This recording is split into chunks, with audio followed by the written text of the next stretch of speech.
Bom dia Felipe Vieira, bom dia aos teus ouvintes. É uma grande honra poder estar falando contigo de novo e poder estar tentando explicar para a população alguns problemas que estão sendo mal difundidos como compreendemos nós do Ministério Público. Eu não sei se os problemas mal difundidos são as críticas que, por exemplo, alguns advogados criminalistas estão fazendo ao Ministério Público da forma como ingressou com ações nessa última fase contra Delcídio Amaral. Reclamam também da prisão de André Esteves, o banqueiro do BTG Pactual. A questão de ser uma prisão preventiva pedida contra eles, é isso? Bem, nós não estamos imunes a críticas, muito antes pelo contrário.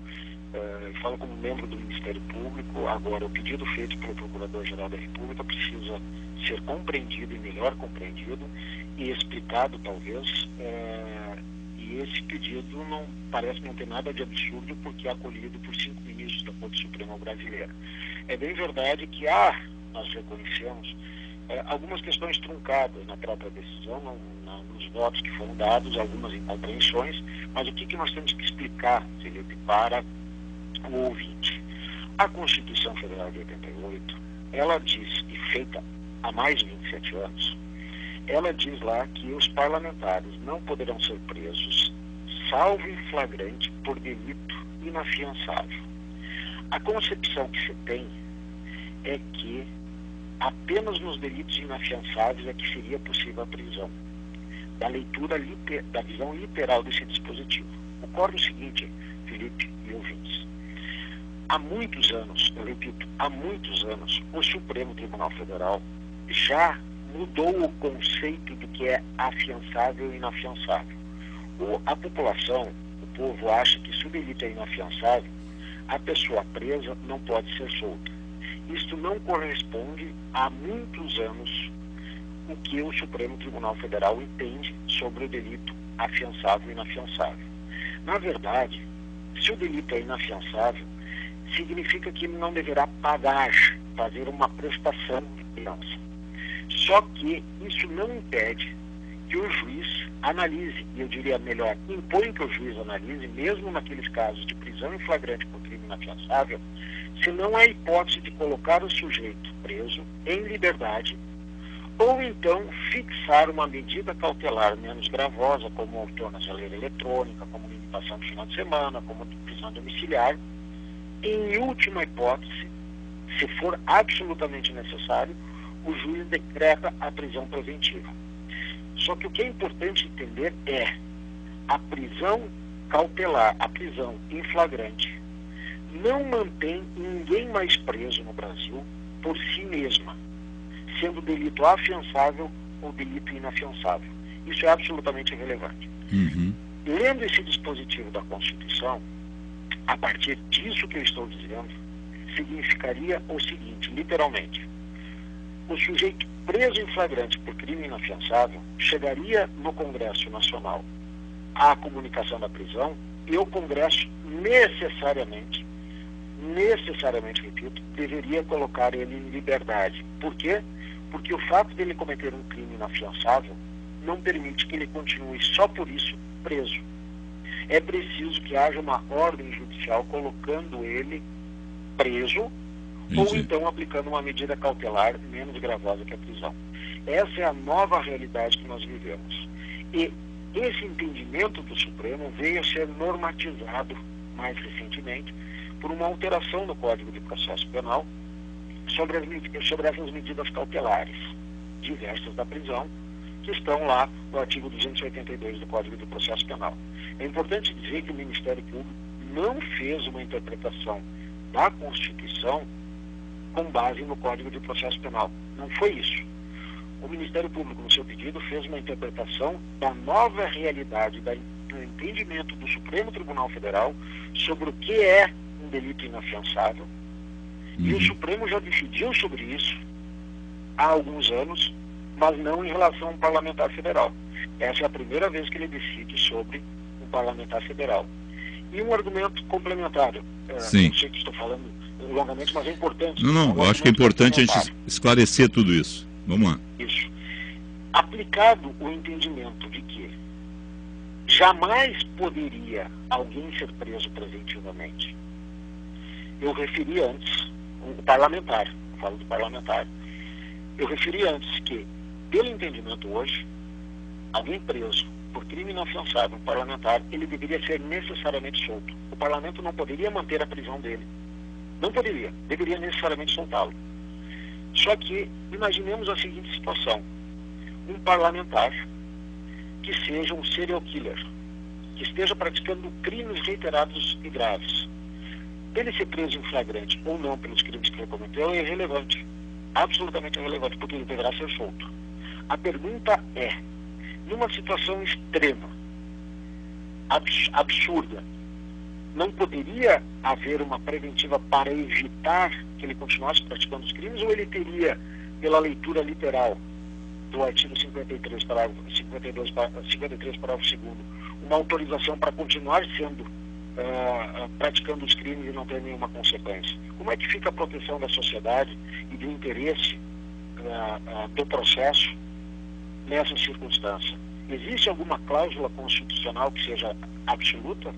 O próprio Supremo Tribunal Federal já disse que não existem direitos fundamentais absolutos, que não existem cláusulas fundamentais absolutas. Eu preciso sopesar esta cláusula. Certo.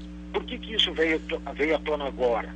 Porque o Ministério Público, o Procurador-Geral da República, se deparou com uma situação extrema, absolutamente extrema, no sentido de que era necessário, segundo a compreensão dele, uma medida dessa natureza. E o Supremo, interpretando a Constituição, a realidade do caso concreto, e frente ao que o Supremo já vem dizendo há muito tempo sobre o que é inafiançabilidade, o Supremo entendeu que era necessário essa medida cautelar.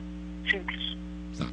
Eu acho que o senhor foi didático e, inclusive, nós, que não somos advogados, conseguimos compreender a extensão do caso e a forma como vocês adotaram essas medidas. Deixa eu lhe fazer da forma mais popular uma pergunta, então, e vamos tentar deixar o juridiquês do lado. Uma questão que me preocupa enquanto jornalista nos últimos dias, eu estou me lixando se é legal ou não legal, mas eu sou jornalista e eu quero colocar a gravação no ar. A gravação, para vocês, foi feita de forma absolutamente legal, a gravação de Bernardo Severo da conversa com Delcídio Amaral, e tem validade jurídica. Tem gente dizendo o seguinte: olha, é frágil essa prova da gravação quando for lá em cima, é um escândalo, ela mostra todo o caso, mas na hora da prova ela é frágil. Para vocês, no Ministério Público Federal, a questão da gravação ser legal ou não, qual a interpretação? Bem, eu tenho que respeitar as opiniões de contrário dos jurídicas, né? Em primeiro lugar, nós nos preocupamos sim, o Ministério Público se preocupa sim com provas que sejam feitas de acordo com o que prevê a lei e o que prevê a Constituição. Nós não produzimos provas que sejam contrárias a isso. Agora, basta ler um pouco. Então, quem faz essa crítica, basta ler, abrir o site do Supremo e pesquisar. A jurisprudência do Supremo Tribunal Federal é 100% segura, no sentido de que a gravação feita por uma pessoa em que revela a prática do crime como realizada em detrimento do Bernardo Severo é absolutamente válida. E basta ler o voto do relator do processo, o ministro Teori Zavascki, quando julgou, ou melhor, nem no voto, na decisão dele, individual, ele já cita dezenas de precedentes nesse sentido. Então, quanto a isso, Felipe e ouvintes, fiquem absolutamente tranquilos que o Supremo Tribunal Federal tem a absoluta tranquilidade de dizer que esta prova é válida. Não existe nenhuma mácula. Nós não chegaríamos ao absurdo de utilizar uma prova ilícita para pedir uma prisão dessa natureza. Delcídio Amaral, no depoimento de ontem, teria dito, inclusive, que recebeu o filho de Severo por questão humanitária, foi o termo que ele usou. Bom, então Madre Teresa de Calcutá e outros estão absolutamente santificados já, porque afinal de contas, Delcídio Amaral entra para esse mundo aí das questões humanitárias, né? A situação é a seguinte: modifica alguma coisa, porque está claro na gravação o que ele disse, né? Vocês têm, a partir da gravação, aquilo considerado, eu vou usar o termo confissão, aquilo serve como uma confissão? Felipe, assim, eu não participei ontem da oitiva, alguns colegas da equipe estiveram na oitiva, mas nós não estamos nos manifestando até o presente momento sobre as declarações que ele prestou, que por enquanto estão reservados os depoimentos prestados por ele. Né? O que nós temos em nossa consideração é que nós temos as provas de que ele efetivamente praticou aqueles fatos graves e que foi necessária essa medida. Agora nós vamos seguir na apuração para que nós possamos ver quais serão os desdobramentos desse caso. Perfeito. Então vamos lá. Vocês já têm provas. A questão é, falou ali, vocês já tiveram tempo de checar e há provas documentais. Sim. Vocês... E essa... Há provas, a escuta, há provas apreendidas nos mandados de busca que foram feitos, né? E nós temos os prazos para oferecimento de denúncia. No caso de réu preso, nós temos o prazo de 5 dias. Que será tempo suficiente para vocês fazerem isso? Nós temos que fazer isso. Tá. Doutor Douglas, como é que foi para vocês a decisão, e eu vou usar o termo política, de prender um líder do governo, um senador da República, um homem de confiança da presidente da República, um homem que está no mais alto círculo do poder? Teve uma questão política ou vocês foram só técnicos? Olha, como é que é? Porque, afinal de contas, a gente sabe que tem muita questão política envolvendo tudo isso, né? Então, como é que é uma decisão? Mas essa resposta é muito fácil, Felipe. Essa resposta é muito fácil. A atuação do Procurador-Geral da República, ela é absolutamente técnica. Isso ele já disse há muito tempo, na sabatina dele ele reiterou isso, é absolutamente técnica. Ele deixa isso muito claro nas manifestações dele, que elas são impessoais. Fatores políticos são absolutamente irrelevantes para a atuação dele como condutor, como chefe da instituição do Ministério Público Federal, e assim que ele se pauta. Então, a influência política é zero. Tá. Zero. A análise de consequências políticas, zero. É técnica, absolutamente técnica. O senhor sabe que o público da Guaíba, o guaibeiro, vai me matar se eu não fizer essa pergunta. Eu imagino a sua resposta, mas eu tenho que fazer pergunta. Nós estamos aqui conversando com Douglas Fischer, Ministério Público Federal. A grande questão que se coloca no país é: chegaram ao líder do governo, a situação da presidenta Dilma Rousseff, a situação do ex-presidente Luiz Inácio Lula da Silva no meio desse caso. Olha, nós não tecemos considerações do que pode acontecer. Nós investigamos fatos. E o Procurador-Geral da República deixou muito claro: vamos investigar os fatos, independentemente de quem esteja envolvido. Isso é a premissa. Se a B, o C, D e o F estiverem envolvidos, eles serão investigados. Agora, há um critério, há uma necessidade de observância de certos critérios e objetivos para as investigações. Não basta, digamos assim, o anseio popular para que A, B ou C sejam investigados se não tiver aqueles elementos técnicos que são fundamentais. Se tiverem, podem ter certeza que os fatos serão investigados. Um bastidor: como foi o momento da prisão? O senhor estava lá, de Delcídio Amaral? Sim. Eu participei junto com a Polícia Federal, junto com o delegado da Polícia Federal, do momento da busca e apreensão. Foi absolutamente tranquilo na hora do cumprimento do mandado de busca.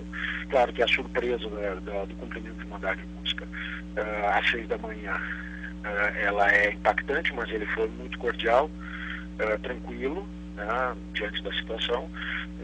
Foi feita a busca, a arrecadação de alguns documentos, e após isso, depois de terminado o auto, o delegado que estava de posse do mandado, e nós acompanhando, segundo a decisão do Supremo, o delegado disse que ele estava preso preventivamente. Realmente impactou um pouco, mas a conduta dele foi absolutamente tranquila. Ele é uma pessoa muito cordial, e nós adotamos todos os procedimentos para que fosse garantido a ele contato com advogado, com familiares, que ele não fosse exposto publicamente na hora da condução dele à superintendência da Polícia Federal. Foi absolutamente tranquilo, embora o impacto, repito, da prisão. Tá. É isso que talvez eu possa dizer, mesmo que genericamente para você. Não, bem genericamente, mas tudo bem. Pela sua experiência, quanto mais nós vamos ter ainda de Operação Lava Jato? Quanto tempo? Porque nós estamos sendo surpreendidos a cada semana, no máximo a cada 15 dias, com novas operações. Parece que não vai ter fim. E a gente quer que tenha fim porque a gente quer ver as pessoas punidas. Algumas já foram punidas, já fizeram a delação premiada, já fizeram acordos, algumas já estão presas. Mas o senhor consegue mensurar, vocês no Ministério Público Federal conseguem mensurar quanto tempo ainda vai esse negócio? Não temos essa capacidade, porque o processo de investigação é um processo que ele não tem uma lógica muito clara. A investigação ela vai se desenvolvendo, surgem as provas e a partir dali ocorrem os desdobramentos. Então, nós não temos essa previsão, realmente a coisa tem ampliado bastante e o nosso dever é apurar na íntegra o que aparecer.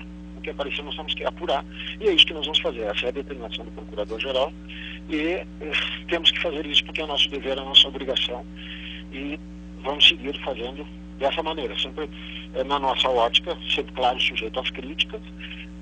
Entendemos algumas críticas que são feitas às investigações e aos procedimentos, mas nós precisamos trabalhar um pouco mais de respeito às instituições e, sobretudo, à Corte Suprema Brasileira. Tá. Entre os desdobramentos da Operação Lava Jato, estava algo fora da Petrobras, que é a questão da Eletrobras lá atrás, o que começou aqui a se chamar de Eletrolão.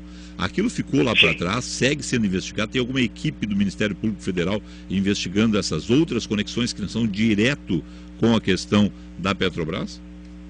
Sim, esse desdobramento do Eletrolão, ele foi objeto de recurso do Procurador-Geral, isso está pendente de análise do Supremo Tribunal Federal, mas o que eu posso adiantar o processo foi ao Rio de Janeiro provisoriamente, nós entendemos que deva ir a Curitiba, mas já no Rio de Janeiro já a Constituição foi tarefa.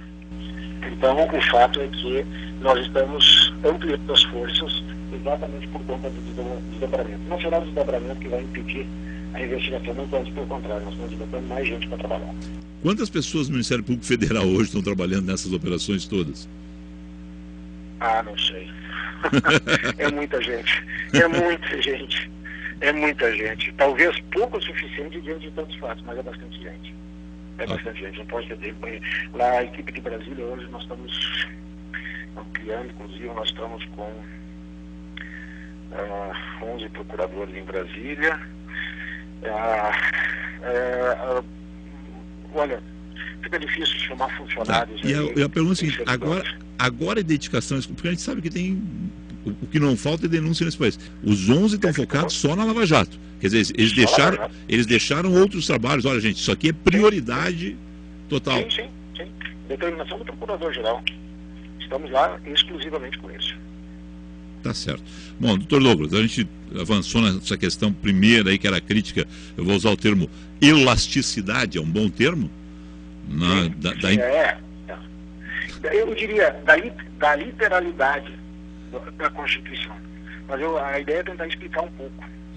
Não, acho que o senhor conseguiu. Mas o tema é polêmico. Nós reconhecemos que o tema é polêmico. Sim.